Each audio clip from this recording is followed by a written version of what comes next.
Welcome back to Silent Conspiracy. Picture this. December 29th, 2006. Noida Sector 31. A drain behind House D5 chokes with human bones. Small skulls surface like accusations from the earth. Police officers retch as they pull decomposed remains from what should have been sewage pipes. Inside the house, a successful businessman claims ignorance while his servant confesses to acts so horrific they redefined evil in modern India. This isn't just the story of serial murder, it's the tale of how poverty made children invisible, wealth purchased silence. And a system designed to protect the innocent became complicit in their destruction. Tonight, the Nithari Killings, where at least 19 lives were consumed by monsters hiding behind manicured lawns. The victims shared one tragic commonality. They didn't matter to anyone with power. Rimpa Haldar, 14, who cleaned houses to support her family. Payal, 9, whose parents worked construction. Priyanka, 20, a domestic worker. Rakna, 16, from the slums that surrounded Noida's gleaming towers. These weren't missing children from gated communities with resources to demand police attention. They were the invisible ones, migrants' kids, domestic workers, street children whose disappearances generated police reports that gathered dust while parents pleaded for action that never came.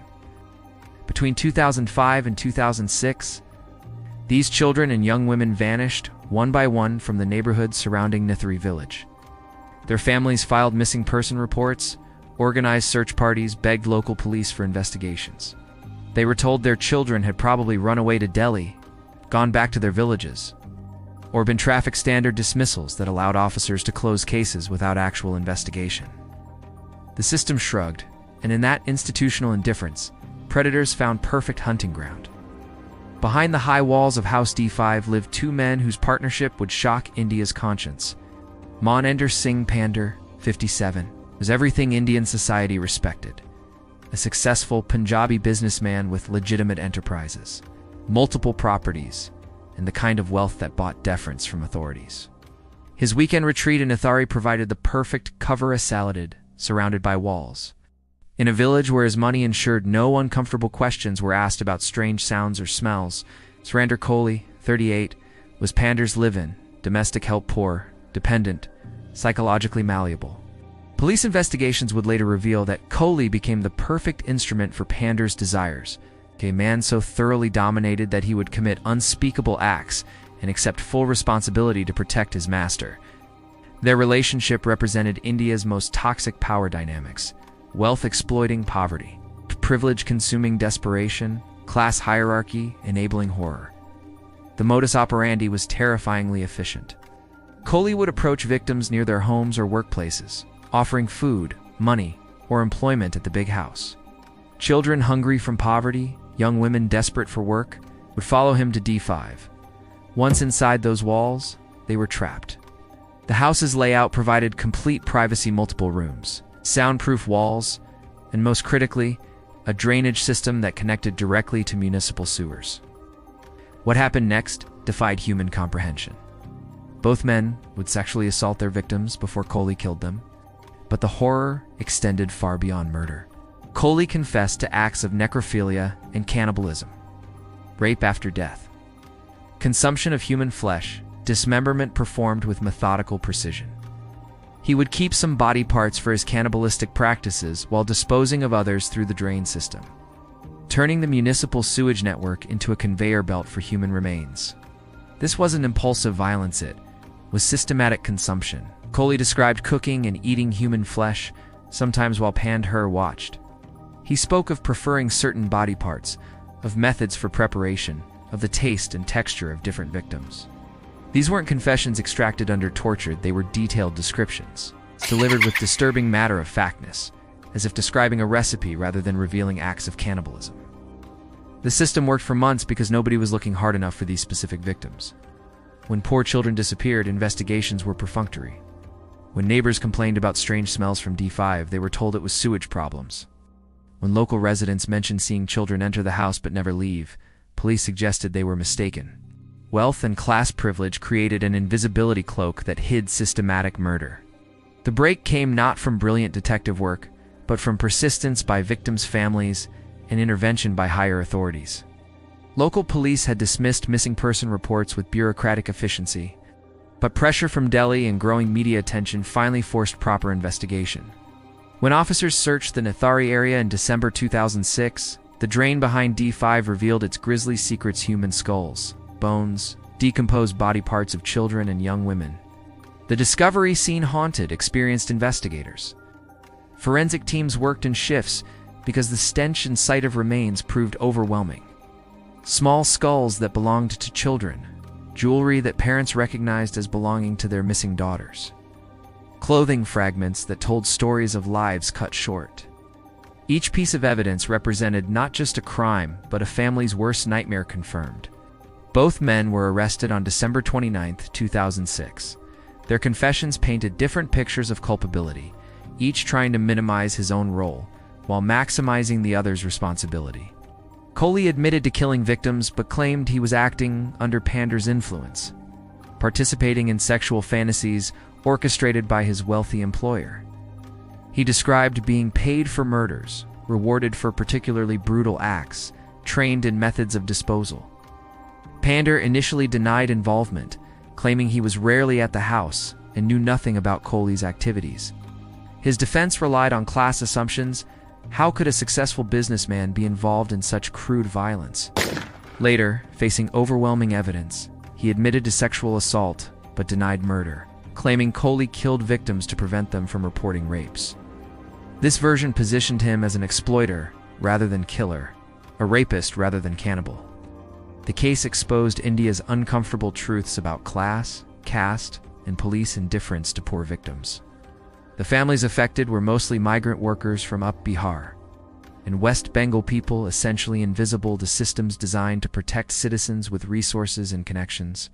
Their children could vanish without generating serious police attention or media coverage because they existed below the threshold of official concern. Pandher's wealth had protected him from scrutiny in ways that seemed impossible until they were documented.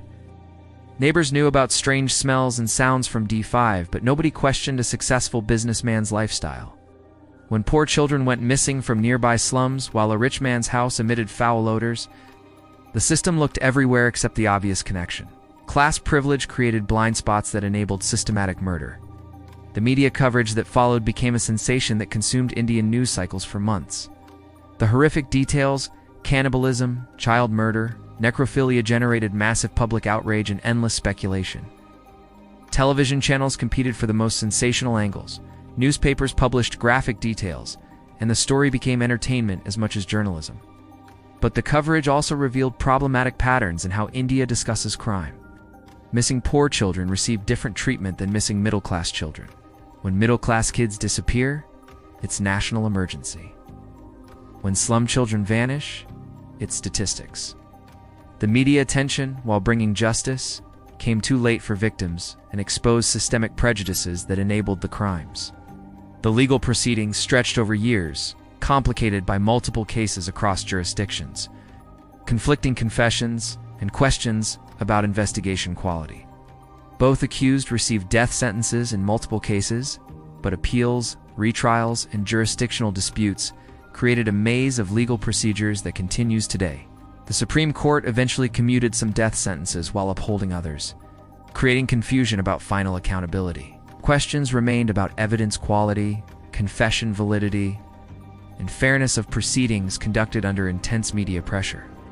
Defense attorneys argued that confessions were extracted under duress, that forensic evidence was contaminated, that public outrage prevented fair trials. Prosecutors maintained that physical evidence and scene reconstruction proved guilt beyond reasonable doubt.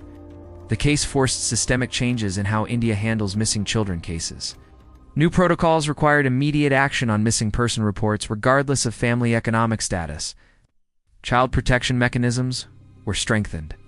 Awareness campaigns targeted vulnerable communities about predator tactics. Police training began emphasizing the importance of taking missing person cases seriously from day one. But deeper questions remained unanswered. How many total victims were there? Official counts varied and some remains were never identified.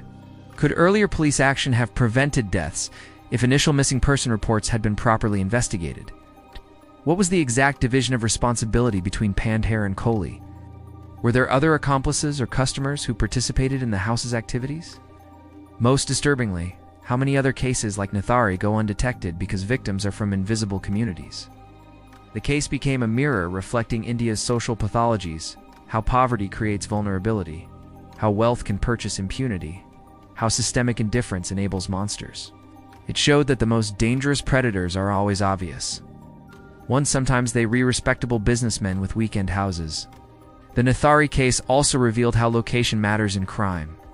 The village, despite being in Noida's developed sector, was isolated enough to hide horrors.